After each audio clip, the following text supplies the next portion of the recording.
voz. Y como es costumbre nosotros, bueno, antes que nada vamos a presentar a nuestro invitado. Ahí lo estamos viendo, es el licenciado Juan Carlos Araúz.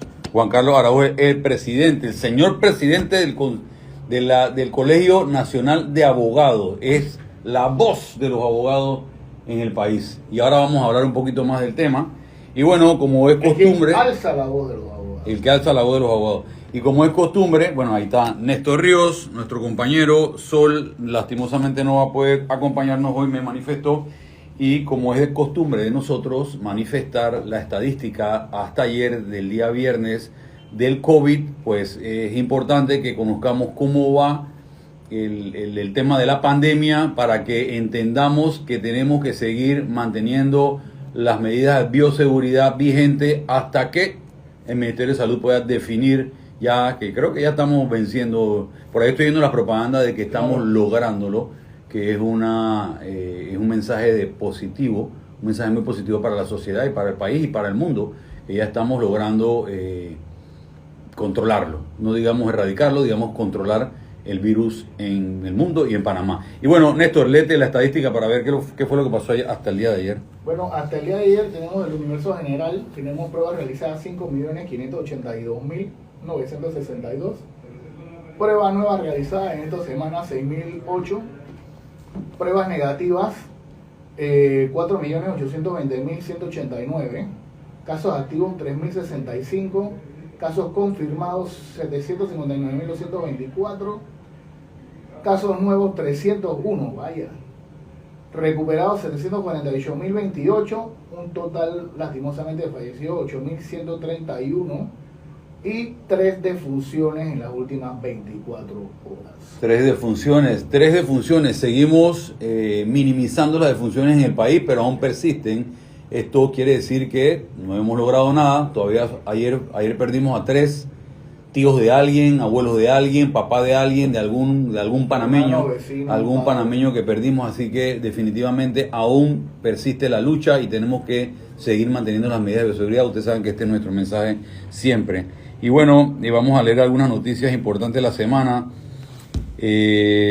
Gabriel Boric, saludos al presidente electo en Chile. Gabriel Boric es exdiputado de la izquierda y antiguo líder estudiantil. Se convirtió este viernes a sus 36 años en el presidente más joven y más votado de la historia de Chile. Sí. Cuando unos países están huyéndole a la izquierda, hay otros países que están llamando a la izquierda a que los gobierne con todo grito.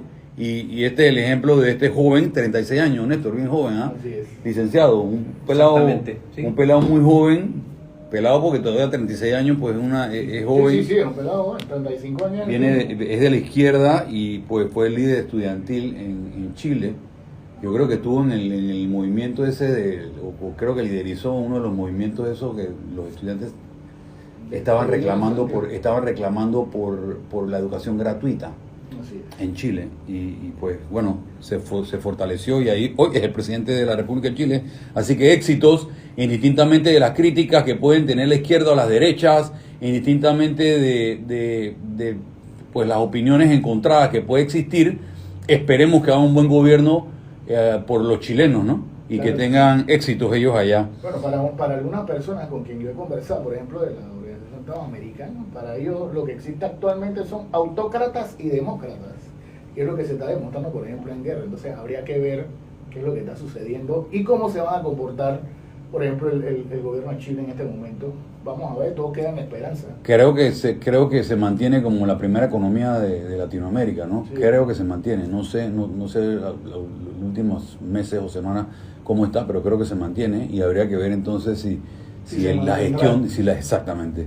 la gestión hace que repunte, se mantenga o simplemente va en detrimento como algunos otros países que no vamos a calificar. Exacto. Que eran muy exitosos y que pues hoy en día son países que están prácticamente en situaciones muy difíciles, ¿no? Por no mencionarlos. No, sigue la huelga en Bimbo. Pan.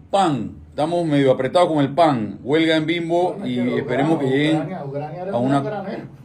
Yo quiero manifestar y saludar, acabamos de celebrar el día, bueno, el sábado pasado tuvimos un programa de la mujer y el sábado el 8 fue el día Internacional de la Mujer y quiero... Y la marcha, ¿verdad? Hubo una marcha donde participaron y una de las reclamaciones eran por la niña de 8 años que fue violada y que fue madre, que tuvo un bebé recientemente. Y creo que una de las voces que levantaban era precisamente eso. Ahora voy a leer la noticia porque creo que fue condenado una de estas personas. También quería manifestar que hay unos concursos que se vienen dando para resaltar la imagen de la mujer trabajadora, la imagen profesional. Y entre esas mujeres que hay 2 compañeras de la Alcaldía de Panamá, que esperemos que sean electas, que es Katia Duarte, es una directora en la Alcaldía de Panamá de asuntos comunitarios, y también está la directora de turismo, Esther de la Fuente, nominada también como mujeres exitosas, mujeres profesionales, mujeres trabajadoras, y esperemos pues que tengan éxito en esta... Por cierto, en el gabinete del presidente de Chile dice que la mayoría son mujeres. ¿Ah, sí? Sí, señor. Sí, qué bueno. Sí, la mayoría son mujeres. Muy bueno eso. En el Parque Omar, la primera dama está realizando un hojaldratón. Opa. Están haciendo 10.000 hojaldras para darle a las personas, y las personas están llevando útiles escolares para a su vez ser distribuidos en el país donde más necesiten estos útiles escolares. Qué bueno, y una hojaldra que la escuché a la primera dama, dice que es una hojaldra brutal. Hay que ir a probar esa hojaldra para ver qué tal está. Bueno, ¿se acuerdan que hubo un lío ahí con los concejales y los alcaldes con el tema de una plata que recibían de movilización, que el Contralor la mandó a parar? Bueno, el Contralor mandó a parar esa denominación de movilización y cambió la figura, y ahora se llaman gastos imprevistos. Entonces muchas de las sociedades están como criticando. Y lo que quería el Contralor es ordenar la casa. Si tú lo utilizas, porque muchos alcaldes manifestaban que utilizaban los gastos de movilización para apoyar a las personas, para que vayan al hospital, porque necesitaban esto, necesitaban una medicina. Entonces no es gasto de movilización. Pónganle el nombre que tienen que ponerle, y le pusieron el nombre entonces de gastos imprevistos, que va a tener sus auditorías, que va a tener sus controles, que va a tener todo. Lo que él quería era evitar esa información de que esto es gasto de movilización. Pero ¿cómo movilización? Si tú tienes carro, si tú utilizas carro y usas gasolina de institución. Ah, no, pero es que la movilización, bueno, ese es el término que tiene, pero nosotros lo utilizamos para esto. Ah, bueno, entonces vamos a cambiarle el nombre y a ponerle los puntos sobre la I. Así que ya está coordinando eso y están realizando las actividades pertinentes para este tema. 47 personas capturadas en Coronado. Sí. Un operativo que se realizó 47 en una casa. Bueno, eso ahora el profesor va a hablarnos de eso, ¿no? Así mismo es. A veces son nubes de polvo. Sí, estaban ahí festejando y de repente lo cogieron y eran 2 nada más, y bueno, pues vamos a ver qué pasa. Nubes de polvo. Para los amantes del arte, artistas panameños y marroquíes exponen hasta el 28 de marzo el ensamblaje artístico y literario en la Galería Juan Manuel Cedeño, ubicada en la Plaza de Francia, en el casco antiguo, de 8 de la mañana a 4 de la tarde, para que se den una vuelta por ahí los amantes de la cultura y vean un cuadro hermoso de artistas panameños y de marroquíes. Bueno, el caso, hablábamos la vez pasada de que íbamos a hacer un programa de los niños, el caso del albergue. Condenan a prisión de 12 años para el extrabajador que violaba a 2 menores de edad. Que todavía esos 12 años para nosotros son nada. Sí, pero es que yo todavía no entiendo, Iván, tú perdona si quiero hacer un pequeño comentario ahí. Yo todavía no entiendo cómo una persona con ese background, porque honestamente es una persona que tenía un pasado en esa área. Todavía tú lo vas a contratar para un albergue. Ustedes habían pasado una ley, recuerdo. La ley se aprobó ahora. La ley nosotros la habíamos metido. Lastimosamente el gobierno anterior del presidente Juan Carlos Varela vetó la ley y no se había aprobado. Ahora Zulay retomó ese proyecto de ley y ya es ley de la República, donde ya se visualiza estas personas que son señaladas o que son pedófilos y que son abusadores sexuales, para que instituciones como esta o colegios o diferentes instituciones que atienden niños puedan accesar a la base de datos y no contratar a los HP como estos que se encargan de dañar el futuro y destruir el futuro de niños y niñas en este país.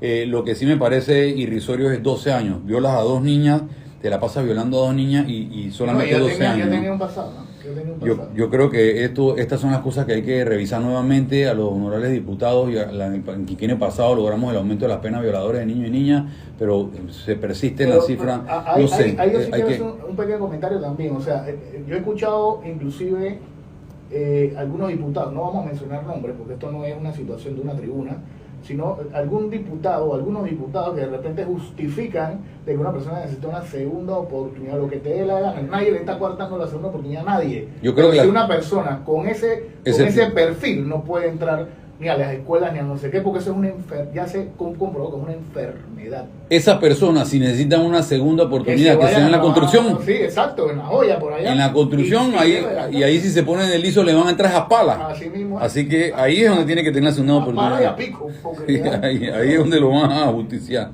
Brasil se quita la mascarilla en exteriores antes del descenso de la pandemia. Bueno, ya hay países que están... República Dominicana. La tendencia es a quitar las mascarillas y nosotros creemos que por ahí ya debe estar sonando esa frase aquí en Panamá. La gasolina volando. Wow. La guerra está perjudicando al mundo y la gasolina va volando. Así que, noticia en Estados Unidos también hayan culpable acusado en el primer juicio federal por asalto al Capitolio. ¿Se acuerdan el asalto que hicieron al Capitolio después que Donald Trump perdió la presidencia de la República? Ya tienen el primer, uno de los señalados, ya lo tienen culpable. No sé cuál es cuánto le echaron, pero ya. En Florida prohíben a los maestros hablar sobre sexualidad e identidad de género en las aulas de clases. ¿Sabes? Que habían grados de educación primaria, ambas cuestiones son abordadas. Tercer grado, en jardín de infancia y en tercer grado prohibieron. Es verdad, tú no puedes estar en jardín de infancia, tercer grado, segundo grado, hablando de condiciones sexuales, hablando de que si es bueno o es malo, de que si eres gay o no eres gay, que está bien, que no está bien. Yo creo que hay momentos en la vida en que uno tiene que saber y tener la suficiente madurez para entender algunas cosas. Entonces, yo creo que Estados Unidos ha tomado una decisión en ese sentido. Aquí en Panamá se estaba discutiendo y creo que se iba a implementar el tema de la educación sexual en las escuelas. Y sí se había, recuerdo que yo estuve ahí en ese debate en la Comisión de la Familia, y el debate se ceñía en que sí, tenemos que educar sexualmente a nuestros niños. Lo que no podemos estar definiendo algunas o tipificando algunas cosas que pueden en un momento confundir a un niño. Entonces sí tenemos que hacerlos entender de que la actividad sexual o el acto sexual tiene consecuencias, que es a lo que queremos. No debatir o hacerte o enredarte en la cabeza, sino lo que queremos es que sepas que el acto sexual puede tener una consecuencia que puede, llamémoslo de alguna manera, tenerte un futuro difícil como niño. Entonces ahí es donde tenemos que tratar de ver, porque la estadística de embarazo en menores de edad de niña anda volando, ¿no? Pero hay una cosa que yo sí quiero tocar. Por ejemplo, nosotros en Alza Tu Voz somos muy abiertos, le damos el espacio, le damos la voz a todos para que se pronuncien, para que lo tengan, pero yo siento que en Panamá lo que hace falta es tolerancia. ¿Por qué? Y voy a explicarlo de esta forma, simple y sencillamente porque en estos días me llegó a mí una notificación por mi correo particular, pidiéndome, por ejemplo, que yo firmara una situación en contra de los grupos pro vida, y de la familia. Entonces ya hay grupos minoritarios que también están queriendo causar ese tipo de situaciones. Yo lo que siento es que aquí en Panamá lo que tiene que haber es tolerancia. O sea, ya esos enfrentamientos no se pueden dar y cada uno tiene su punto de vista y tiene que ponerlo sobre la palestra y científicamente tomar una decisión sobre eso. Dice Vicky Mayorga, en el caso del que condenaron por violación a los niños y las niñas, eso no es nada para el delito tan grande claro que... Claro que no, totalmente. Ahí está Vicky activada.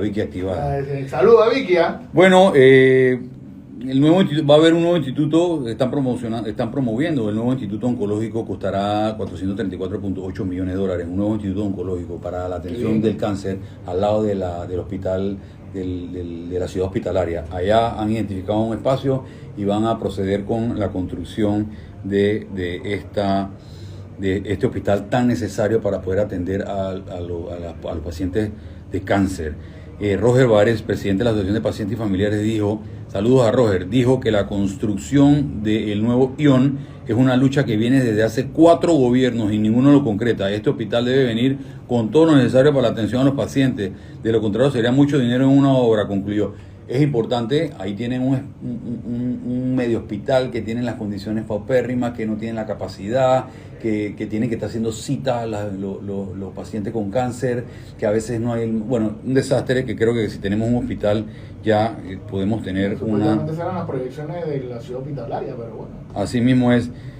Zulay Rodríguez presentó un proyecto de ley para el derecho a réplica. El derecho a réplica, no sé, ahora lo tocamos, licenciado. El derecho a réplica, que es verdad, a veces te acusan de algo, te mencionan algo y cuando tú pides el derecho a réplica te lo dan 2 o 3 días o 4 días después y en la 5ª página o en la 8ª página al final en un pedacito.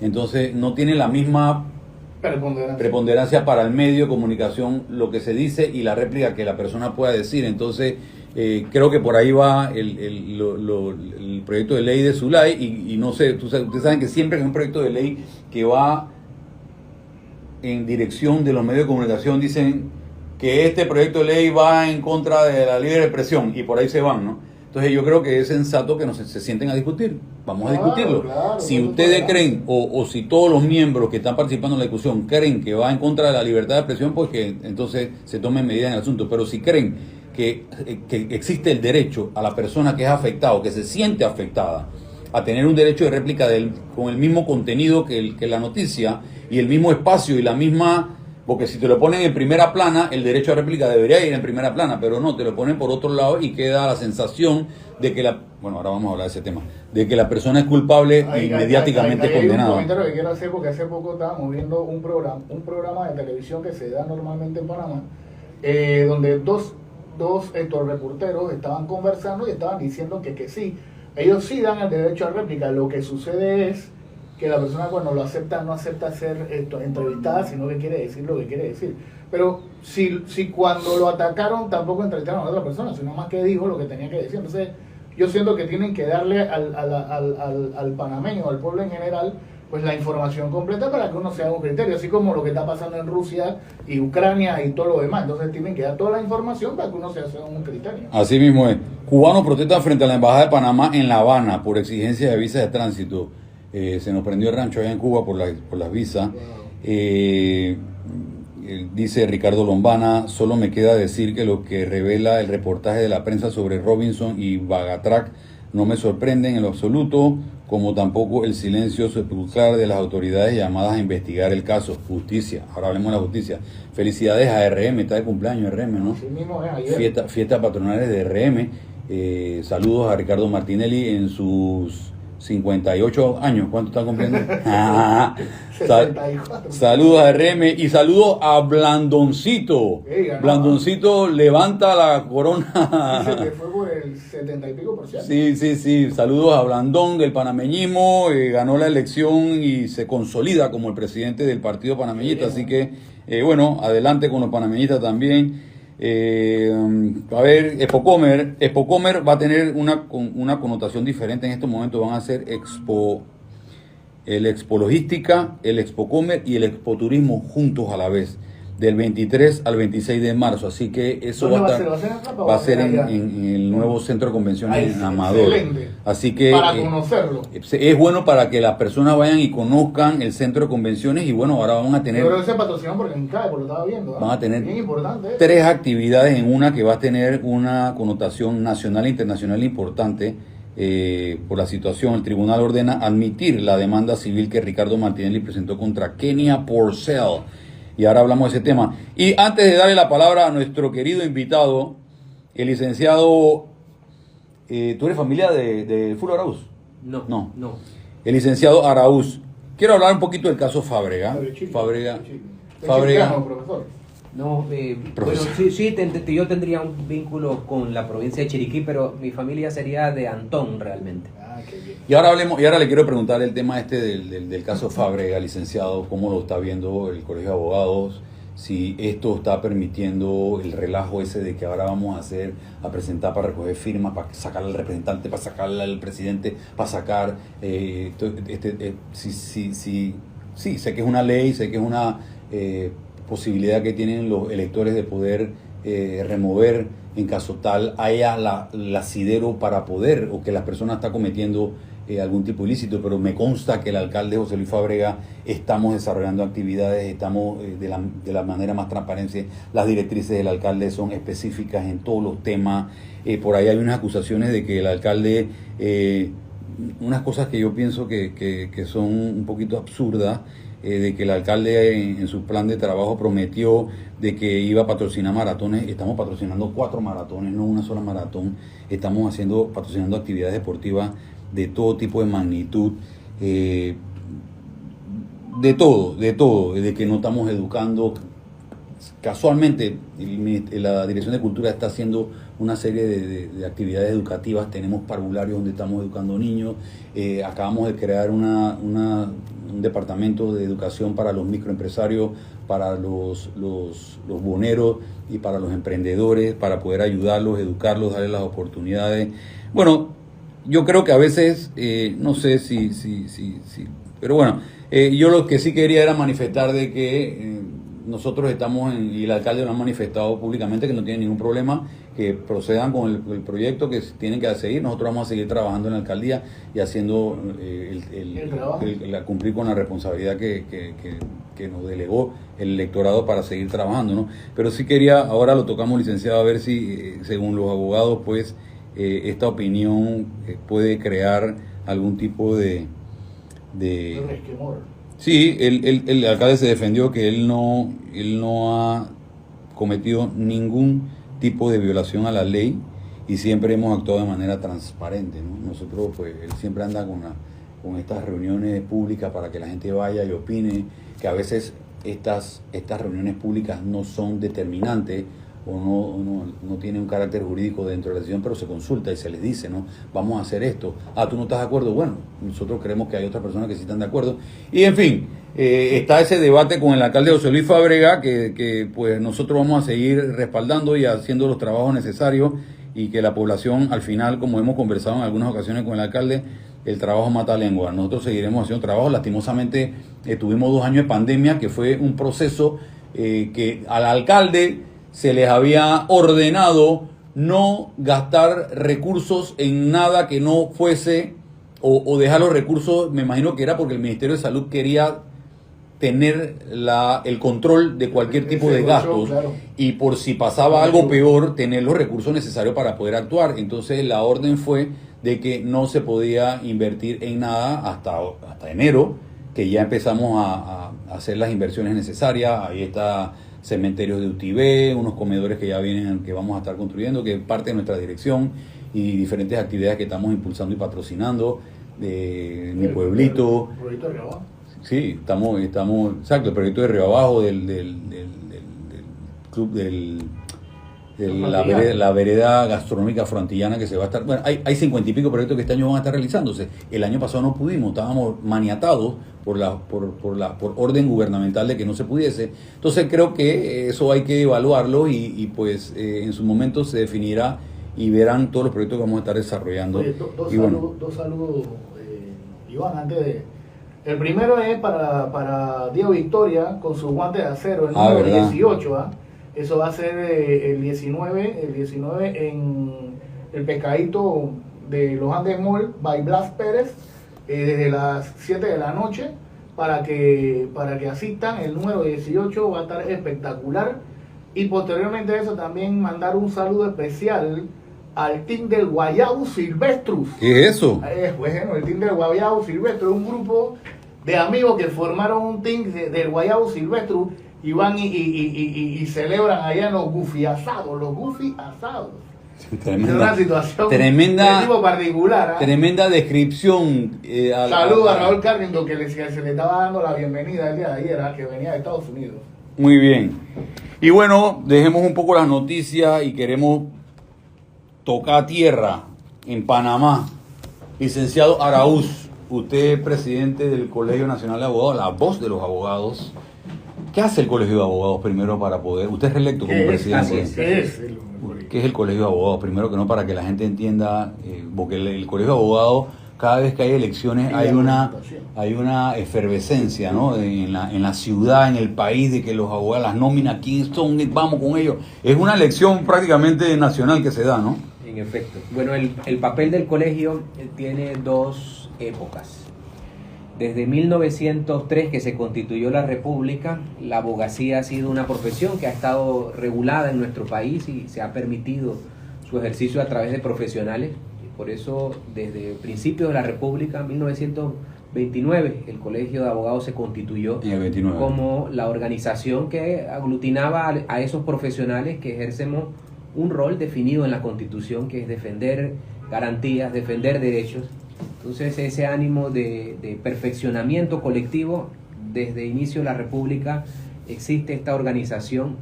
Luego, en el año de 1994, hubo un fallo de la Corte Suprema de Justicia que dictaminó que los abogados debían, si bien es cierto, debían estar colegiados obligatoriamente, debían poder hacerlo en distintos entes, no solo en un único ente como el Colegio Nacional de Abogados.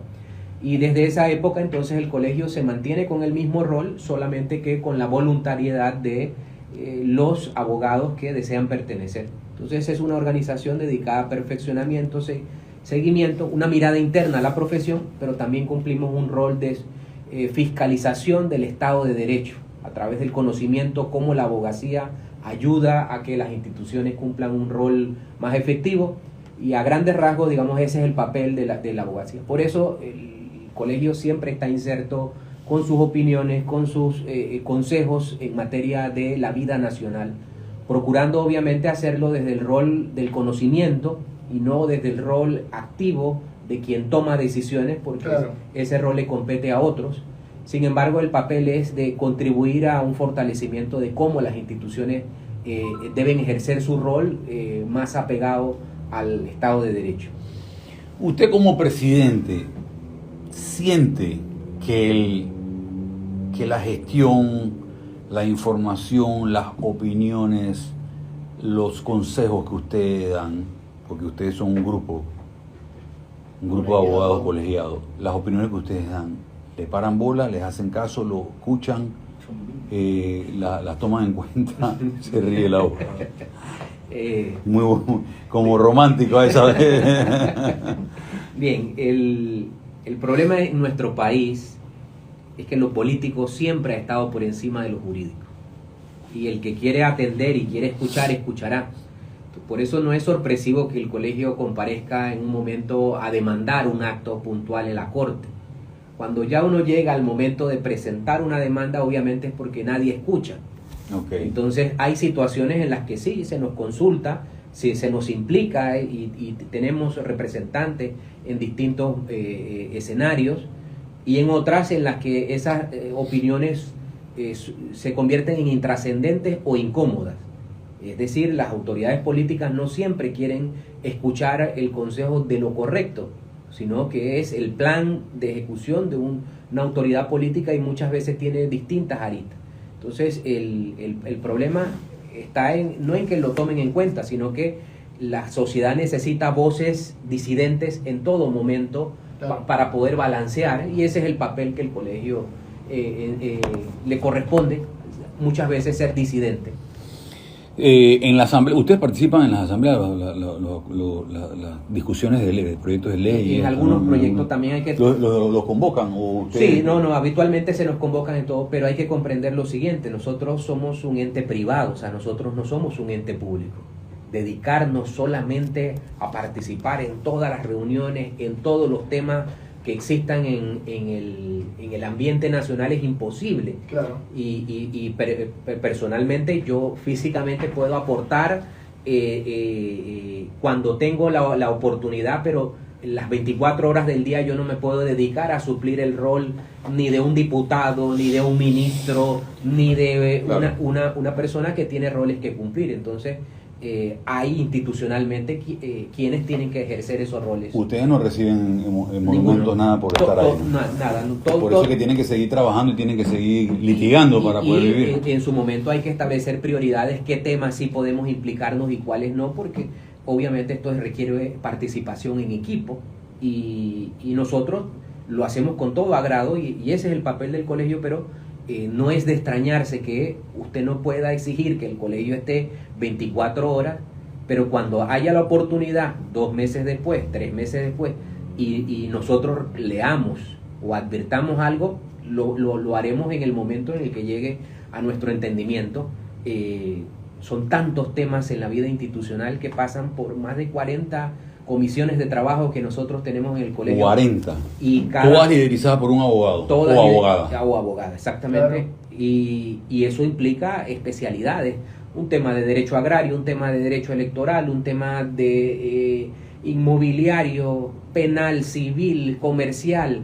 Es una tarea ardua y titánica para lograr opiniones con sensatez y con responsabilidad, y con incidencia también en la transformación de lo que se... ¿Ustedes han presentado alguna iniciativa de ley como agremiado? Nosotros vamos a presentar el lunes una iniciativa por el conducto de participación ciudadana, que guarda relación con la propia abogacía. Queremos actualizar el marco normativo de los abogados. El lunes a las 11 de la mañana vamos a comparecer. Ahora, ¿tienen algún abogado de los diputados o algún diputado que esté afín y que pueda darle? Nosotros...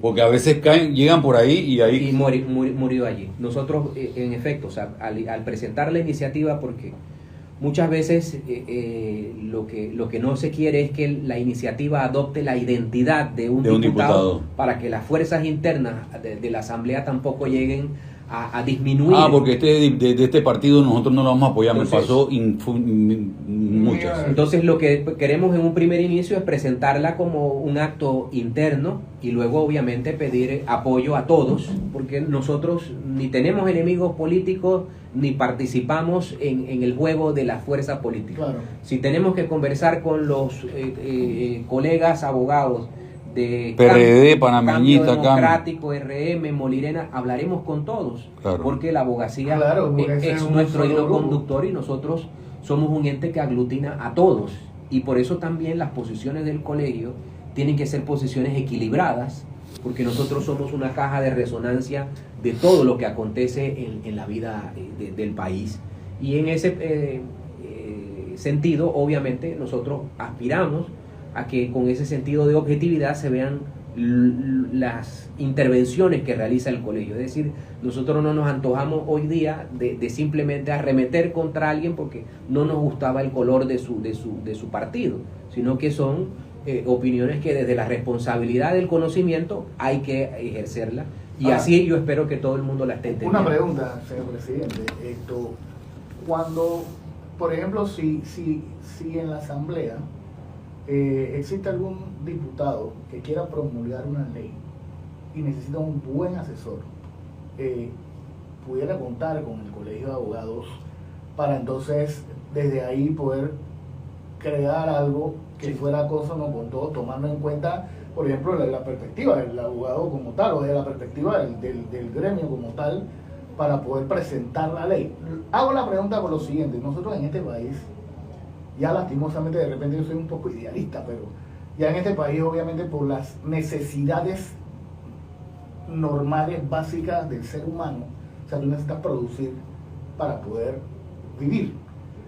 Pero hay situaciones que van más allá hacia la parte de ideología, y hay gente que es un poco más desprendida. Sin embargo, por ejemplo, si yo hiciera ese acercamiento a un bufete de abogados de tipo privado, te pudiera cobrar lo que se te ocurre que le puedan cobrar dentro pero por ejemplo el colegio de abogados como tal, para poder comprender un poquito mejor de mi parte, si pudiera de alguna forma integrarse en la vida nacional y poder crear... Y lo hacemos, o sea, permanentemente lo hacemos. Lo que no podemos es estar en todos los temas. Claro, entiendo. Ahora, y si un ciudadano particular quisiera buscar esa asesoría, aunque sea obviamente, claro, obviamente porque hay que pagarla y tal, no sé qué, el colegio de abogados también pudiera ayudarme en esa parte. Sí, y el colegio inclusive tiene un servicio de orientación legal gratuita para la comunidad, y son cientos de ciudadanos que se acercan,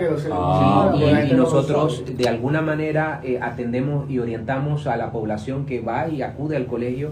Es un sistema que lleva largas décadas dentro de la fila, y son compañeros que se turnan para estar disponibles para quien llega con una confusión, con una orientación. Obviamente ya cuando hay litigios como tal, por ser situaciones que exigen y demandan un tiempo, un acompañamiento puntual, eso sí tiene que hacerse con un abogado particular, porque los compañeros que nos ayudan en el consultorio de asistencia legal gratuita lo hacen en esporádicas horas en atención a su propia disponibilidad, pero cumplimos un rol de apoyar a la comunidad. Inclusive estamos organizando ahora pronto con las casas de justicia de paz poder establecer un día a la semana y a lo mejor convocar a las comunidades en distintos puntos y masivamente hacer que las personas se acerquen con consulta y nosotros poder orientarles. Vi la noticia esa de que estaban en algo con las casas de justicia de paz. Las casas de justicia de paz, hay una situación bien difícil que yo no sé por qué no se ha, creo que lo hablé con una diputada, con Zula, y lo conversé en algún momento recientemente, porque como yo estoy trabajando en la alcaldía en este momento y fui representante 10 años cuando eran corregidores, y ahora estamos en posición de la alcaldía y estamos viendo la realidad de la desconexión de supervisor o de jefe que existía antes entre un alcalde y el corregidor. Ahora ellos son autónomos, la alcaldía les paga, pero ellos andan. Entonces, de alguna manera el director delegado de la alcaldía tiene coordinaciones con ellos, pero la población, hablemos de la población, el ciudadano común y corriente siente que no tenemos, o que los jueces de paz no están ejerciendo, porque no hay insatisfacción. Hay una satisfacción. Y guarda relación con lo siguiente. El problema es un problema de conceptos. La justicia comunitaria de paz no necesariamente debía entenderse como el reemplazo de los corregidores. La justicia comunitaria de paz llega con un concepto muy puntual: mediación, resolución pacífica de conflictos, y no debía confundirse la resolución obligada del conflicto con estas herramientas. Entonces la jurisdicción empieza a desnaturalizarse cuando usted le agrega a esa jurisdicción distintos asuntos que resolver: el conflicto litigioso, el pacífico, el no pacífico, los asuntos civiles de menor cuantía. Entonces, cuando usted recarga una serie de temas, usted tiene una especie de superjurisdicción a nivel popular, en donde no hay forma de dar respuesta, porque son especialidades distintas, requieren trámites, requieren presupuestos, requieren forma de ejecución, y por eso hoy día hay una insatisfacción del resultado de la justicia comunitaria de paz. Pero el problema está en la naturaleza de la actividad que deben ejercer los jueces comunitarios de paz. Y esto lo hemos conversado muchísimo con jueces de paz, que obviamente son los que le toca dar la cara, pero también resienten el hecho de que se les cuestiona sin entender por qué las casas comunitarias de paz no están respondiendo de una forma eficiente.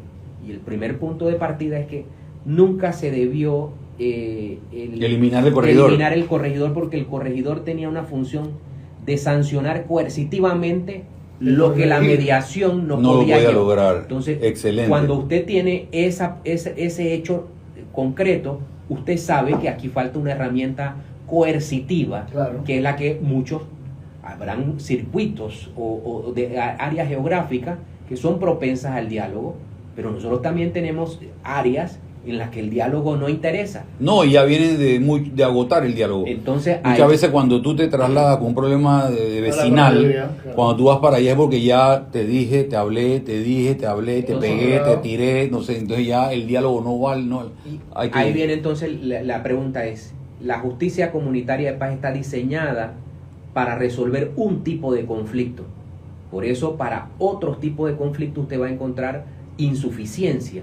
Entonces, aquí lo que tendríamos que habernos puesto claro es lo siguiente: si ya todos advertimos que es insuficiente para un tipo de conflicto, la reflexión es: ¿cuál es el mecanismo que responde a esas soluciones que hoy día no tienen? Para crear un mecanismo muy concreto y puntual.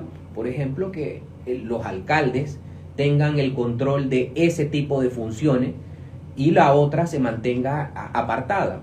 Adicionalmente, nosotros como colegio igual demandamos competencias que tienen que ver con lo penal, porque nosotros indicamos es que las casas de justicia comunitaria de paz no son el Ministerio Público, ellos no pueden investigar delitos menores, porque eso requiere una técnica, requiere una estructura que no se tiene. Entonces usted lo que garantiza es un conflicto seguro, porque nadie va a poder responder ese asunto. Nosotros demandamos que a los jueces de paz no pueden tener competencia de investigaciones en delitos menores. Y a veces hasta retan. Demandamos también que los jueces de paz no pueden tener competencia en los asuntos de cobros en materia de propiedad horizontal, porque esos asuntos son de una justicia civil formal y se supone que la justicia comunitaria es una justicia informal, libre de procedimientos, qué lío tenemos ahí, sin necesidad inclusive de abogado. Entonces, cuando usted cambia o inserta en una sola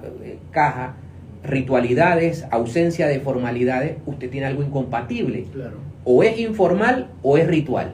¿Cuál de los dos es? O es a través de un apoderado o es a través del ciudadano. Entonces, ese catálogo de asuntos que puede resolver la justicia comunitaria de paz es el verdadero problema con el cual todas estas insatisfacciones se pueden ver. Ahora, la pregunta es concreta, si ya, porque estoy escuchando y me parece muy sensato lo que usted manifiesta y las realidades de lo que está sucediendo. Pero como le dije yo a la diputada, ya sabemos. Ya está. Hay que presentar una iniciativa de ley que haga lo que tenga que hacer para poder... El problema es voluntad política. No la hay. Hablar de diseño de justicia implica plata. Van a poner la plata, presupuesto para la justicia. Grandes deficiencias requieren grandes... Habría que crear otra figura paralela. Oiga, el de paz hay casas de paz que no tienen ni siquiera cómo notificar al ciudadano de que existe un proceso.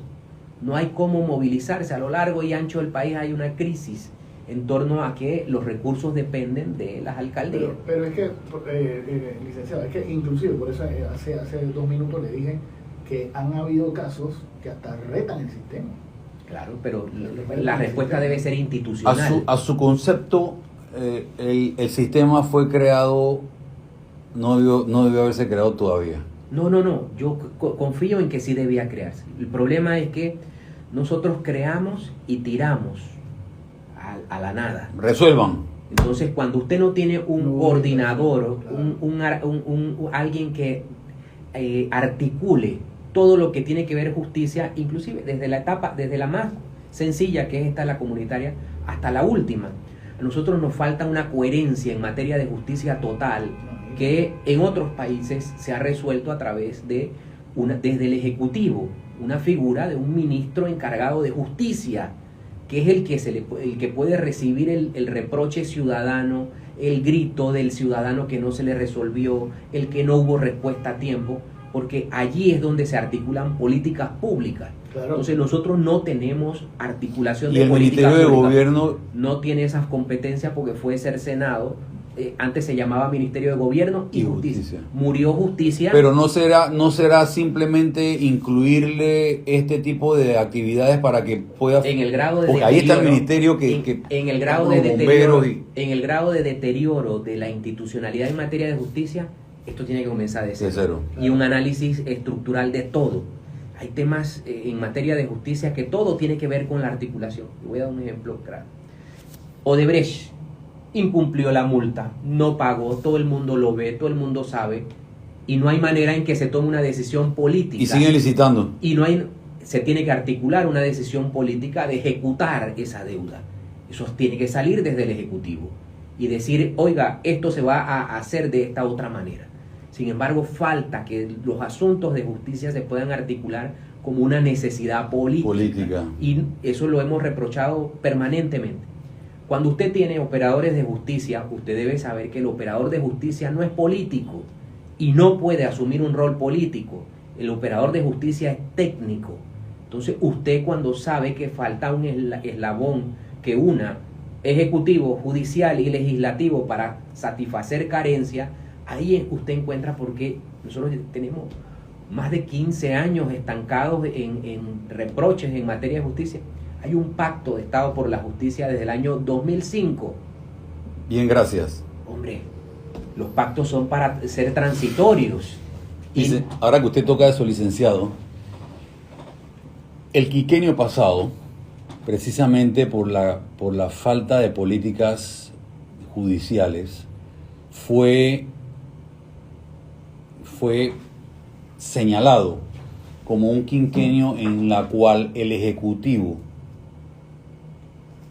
interfirió o inclinó la justicia hacia un sector, y para hablarlo más panameño, o impulsó o dirigió quienes tenían que ejecutar la justicia a perseguir a un grupo o a un partido político en particular.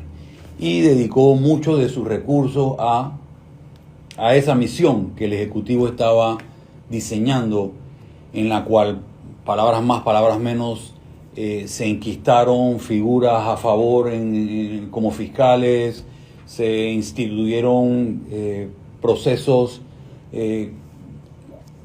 señalados o procesos que se fueron desarrollando de una manera paralela, inclusive se habla de una fiscalía paralela, inclusive de que los procesos que estaban estipulados en la ley y constituciones se los pasaban por otro lado y metían presos. O sea, había una, según se dice, y como bien lo hablábamos al principio, es quién dice la verdad y quién la dice y quién tiene más fuerza mediáticamente para poder que tu verdad sea creíble y la mía no. Y bueno, la pregunta mía es, ¿hubo el quinquenio pasado ese desorden judicial en la cual pues vimos con mucha saña acciones en contra de grupos políticos, y no crees que podría repetirse nuevamente si tenemos ese tal ministerio? Podría repetirse nuevamente si algún presidente con esa mentalidad que en vez de dedicar todo su esfuerzo y sus horas laborables en producir para la sociedad, se dedicaron fue en producir para acabar con grupos políticos, y bueno, ya todos sabemos la realidad, pero se dio. Sí, y yo lo calificaría como una época perdida, y voy a dar un ejemplo muy concreto. En el periodo del gobierno anterior se aprobó la ley de carrera judicial.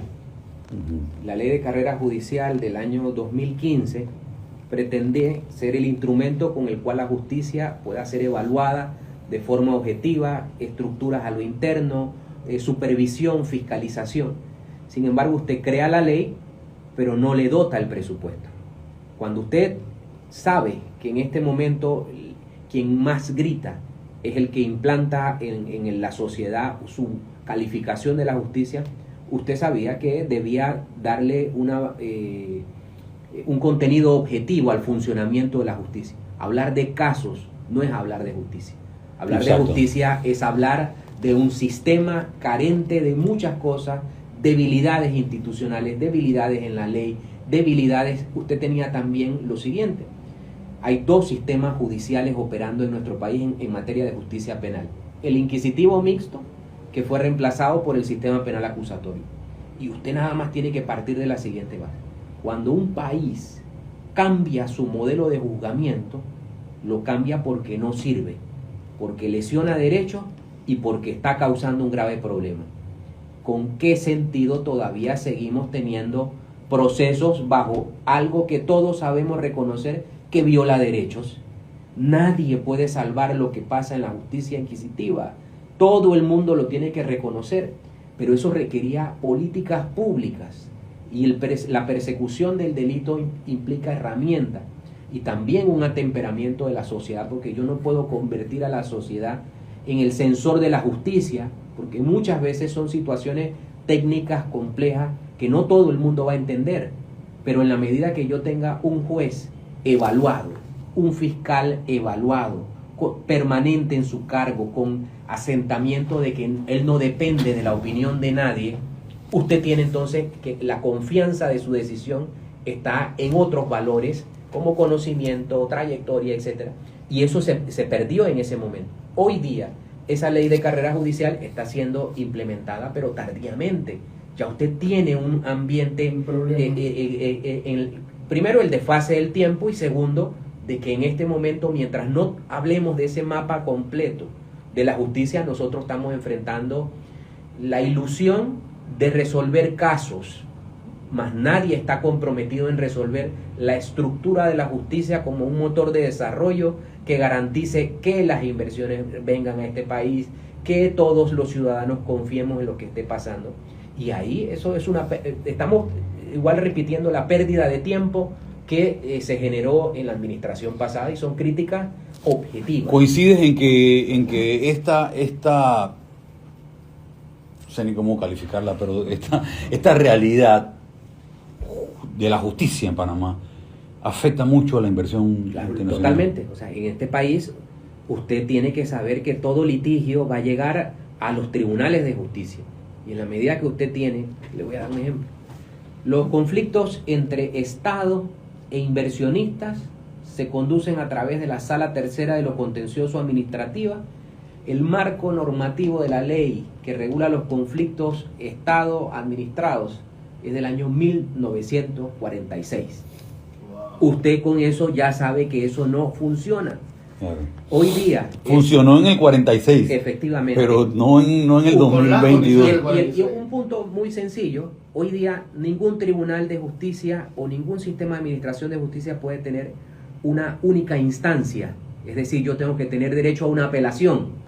La justicia contencioso-administrativa es de única instancia y usted no puede hacer nada. Los fallos de la Corte son finales, definitivos y obligatorios y ahí murió. Ahí murió. Entonces, pequeñas cosas como esta demuestran que hay una estructura totalmente atrapada en el tiempo. Y ya bueno, el fallo reciente a un amigo, Ortega, el fallo reciente da a señalar de que sí había manipulación en la Corte. Porque Bueno, si lo ahí- condenaron era porque entonces algo estaba pasando allá. Entonces, si es la última, la verdad la tienen allá arriba y lo que dicen eso es lo que es, que coincido con lo que tú dices, pues esa persona queda indefensa. Porque si eso fue, si están condenando a una persona por influenciar para bien o para mal, quiere decir que las decisiones estaban siendo influenciadas y que podía estar perjudicando a la persona contraria. Entonces la persona contraria dice, oye, me acaban de esto, pero ¿y a dónde voy ahora? Ya está listo. Como ese tema todavía es un litigio en activo y hay que permitir que fluya las etapas y el derecho se pueda controvertir, hay que manejarlo con mucha cautela, pero sí hay un tema de cuestionamiento concreto y es el siguiente. El problema de las decisiones de la Corte, del Pleno de la Corte y el comportamiento de los magistrados de la Corte está en que la Constitución nunca diseñó un mecanismo de supervisión y fiscalización en materia disciplinaria. Pero un mecanismo foráneo. O interno, No ninguno. hay, no hay. Los magistrados de la Corte Suprema de Justicia ni siquiera existe un trámite para cuestionar el retraso. O sea que el presidente de la Corte podría llamar y ven acá, o te pones en la o te sanciono o no la hay. Desde el colegio le hemos propuesto a la Corte es que ellos tienen que diseñar un mecanismo de investigación de faltas disciplinarias y a la ética como un hecho de autorregulación que permita que la sociedad en estas situaciones tenga un mecanismo de cuestionar y que a lo interno también... Como la Secretaría General de la Policía Nacional. Claro, pero una pregunta. Que ellos Ya están yo le puse encima. profesor. Para mí un profesor. Una pregunta, profesor. Y eso es lo que quería. Qué bueno que lo estamos tocando en esta profundidad, porque cuando estábamos ahí hace un rato en el salón, yo estaba planteando de que, o sea, hay sociedades, por ejemplo, como la colombiana, como la hondureña, la guatemalteca, la salvadoreña, que ellos de alguna forma tienen un sistema social mucho más complejo y conflictivo que el nuestro, en todos los aspectos, en todos. Pero ellos de alguna forma han logrado salvar su sistema de justicia de forma tal de que ha quedado un poquito más balanceada en muchas materias. Y yo le toca, nosotros aquí lo hemos conversado muchas veces. Por ejemplo, yo estaba viendo todos los juicios mediáticos que se daban en Panamá. Y yo lo comparaba con uno que, por ejemplo, en Netflix ya están dando la serie del caso Colmenares. Yo lo comencé leyendo en el 2003, leyéndolo. en 2013 y vi los 10 años que se tomaron. Y dentro de la justicia se hizo justicia, de la misma justicia, e inclusive, o sea, no es que atendieron el clamor ciudadano, sí se atendió el clamor ciudadano de que hubo personas que estaban imputadas, pero las investigaciones arrojaron una serie de cosas y se dio una serie de situaciones internas, por ejemplo, que hubo manipulación interna y el juez de una vez sancionó al fiscal, se sancionó a los, por ejemplo, a los peritos que supuestamente ellos comprobaron que no eran reales, tal, no sé qué, esto y lo otro. Entonces, nosotros vemos que hay modelos que ya están sirviendo. No es que estoy diciendo que nosotros no tengamos la capacidad de hacer lo nuestro, pero si ya hay modelos que están andando, hay alguna forma de tener un vínculo, por ejemplo, con el colegio de abogados de otros países, donde vemos que la justicia está, y llevarlo a un nivel superlativo del Ejecutivo para poder implantar ese tipo de cosas, porque o sea, la insatisfacción de nosotros como ciudadanos es que muchas veces nosotros acudimos a la justicia y no vemos que haya justicia, sino la justicia, porque en Panamá es emotiva, no es técnica. Así es. Muy corto, obviamente aquí no es de inventar el agua tibia, claro. Muchas corrientes, muchas expresiones sí, pero lo que hace falta es que en la agenda de lo político panameño exista un espacio para la justicia. De nada sirve convertirse en un conocedor de la justicia si usted termina hablando con la pared, usted le habla al río y usted solamente ve que corre. Es decir, mientras no haya un responsable, alguien que tenga un rostro para la ciudadanía como el responsable de ser el arquitecto y el diseñador de nuevos y mejores rumbos, usted obviamente lo tiene que simplemente decir como ideas al aire. O sea que eso es desde el principio. El primer paso para mi forma de verlo es tener un articulador en materia de transformación, reforma completa de la administración de justicia. Claro, dentro del Ejecutivo. Okay. Sin perjuicio que obviamente el órgano judicial... Bueno, Colombia tiene Ministerio de Justicia. Guatemala exclusivamente. También. Y el sistema, y nosotros estamos viendo, pero ellos tienen problemas. Donde yo quiero resaltarlo como ciudadano es que los problemas de Colombia, los problemas de Guatemala, los problemas de nosotros son mucho más complejos socialmente hablando que el nuestro 10.000 veces. Y ojo, no es que ellos no tengan cuestionamientos, pero en el punto nuestro es que nosotros estamos estancados y nosotros estamos en un ciclo de conformismo y volvemos y hablamos de los mismos temas y usted... Sí, pero nosotros, por ejemplo, yo me manejo con porcentajes de desarrollo, porcentajes de alcance y porcentajes de fallos. Y ellos tienen mayores porcentajes de alcances favorables que fallos que nosotros podemos tener. Yo siento que eso pudiera ser una respuesta. Usted lo está diciendo hace rato, ¿no? Licenciado, ¿usted cree que todavía tenemos chances de poder corregir muchas de las cosas que se están viendo? El esfuerzo de ustedes como colegio de abogados que está haciendo o está dirigiéndose hacia eso, porque ante la falencia de un ministro que pueda impulsar o llevar adelante, hay que utilizar las herramientas que tenemos para tratar de ver cómo vamos solucionando. La asamblea, bueno, específicamente la asamblea para tratar de que modifique y cambie las leyes y tratar de que, si ustedes tienen la realidad ya, pues... Espacios como este, Alza tu Voz, permite que la caja de resonancia articule preocupaciones más colectivas en la medida en la que la misma sociedad reclama mejores días para la justicia. Al final todos tenemos que saber, la justicia produce paz y la paz es un valor a proteger por todos. En este momento es un trabajo de construir a favor de la paz interna del país. Bueno, nos despedimos con esta frase del señor presidente del Colegio Nacional de Abogados con mucho optimismo y la verdad es pues que, como bien acaba de manifestar él en sus últimas frases, la paz conlleva a que haya más inversión y podamos tener también, hablándolos en cifras económicas, un poco más de circulante en la ciudad. Así que si no atendemos este tema, vamos a seguir empujando a inversionistas o personas que ven a Panamá como un punto estratégico de sus inversiones a que no vengan a Panamá simplemente por evitar cualquier tipo de problema judicial que puedan tener.